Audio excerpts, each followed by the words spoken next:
You're listening to The Country Hour on ABC Radio New South Wales.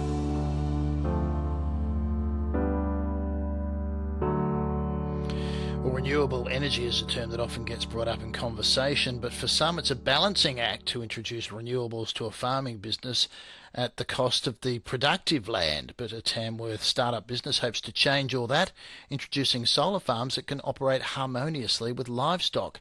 8 farms in the northwest have signed up to be some of the first few sites, with the first to be constructed at Werris Creek, as Wynergy Chief Operating Officer Ben Wynne and Managing Director Brad Dolhenny told our reporter Amelia Bernasconi the flow-on cost savings will extend from the farm to local communities. About sort of 20 acres we'll need to put a 5 megawatt solar farm on, and working with the local landholder here, Ian Menz, and Wynergy is a best practice solar farming company. So what we do is subscribe to agrivoltaics, and it's all about designing the solar farm to achieve really enhanced results in terms of land productivity and also generation yield. And Brad can probably tell you a bit more about the studies out of the US that show those sort of results.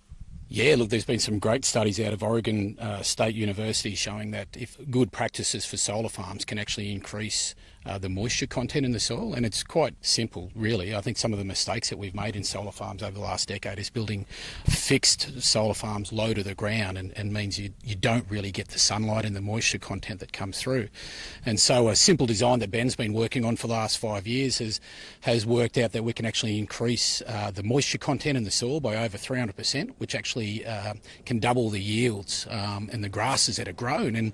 And for us, being locals and living on the land, it's all about trying to have healthier animals. So our solar farms are designed to focus on the soils, which sound really strange in comparison to other solar farm producers that are all about creating clean energy, which is what ours create anyway.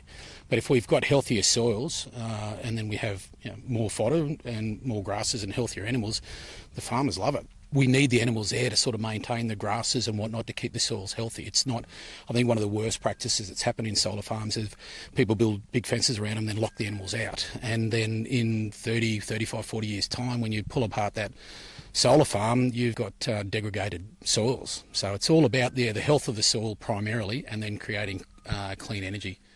Can you paint a bit of a picture for me on what these solar panels and solar farms in general look like? They're quite high, so they're over 2 metres high. Some are just depending on the geotechs and other research aspects that we have to go through, but they're about 2.2, 2.3 metres high, and they face north-south. So in the morning, the solar panels will face with the sun's coming up to the east, and then they go over to the west. So they're constantly moving, which assists with moisture and wind and sunlight getting through to the soil. And they're quite tall. So sheep and lower animals have a successful time using the shade during the day and sort of live harmoniously with the solar panel design. And we're here near Ian Menz's property today. This is where one of the first sites will be constructed. This will obviously benefit Ian, but how will it benefit the wider community around the Liverpool Plains? Chiefly what we're looking to do with our solar farms and being Tamworth based is to involve locals in both the investment and the employment opportunities that these sort of economic developments bring to the region. So Brad and I could probably fairly easily run over and grab investment from foreign national companies to get these farms moving forward. It's really our preference to use local businesses, local people to tap into that wealth of resource that's based here in the regions to further prosper this area. So in the immediate vicinity, we've got Werris Creek locals and businesses will be employed to help facilitate the construction and the ongoing maintenance. And the wider ramifications are that local businesses such as the local council, where we've entered power purchase agreement negotiations with Liverpool Plains Shire Council, and that's going to provide the LGA with cheaper, locally sourced, clean generated energy. Managing Director Brad Dolhenny. Now, Ian Menz is the first landholder who will trial the new technology, with construction beginning in the next 12 to 18 months. Always been into renewables. We've got a little bit of a tiny solar farm on our farm at home, just for ourselves. I think it's the way to go for the future, to keep the environment a bit safer and cleaner.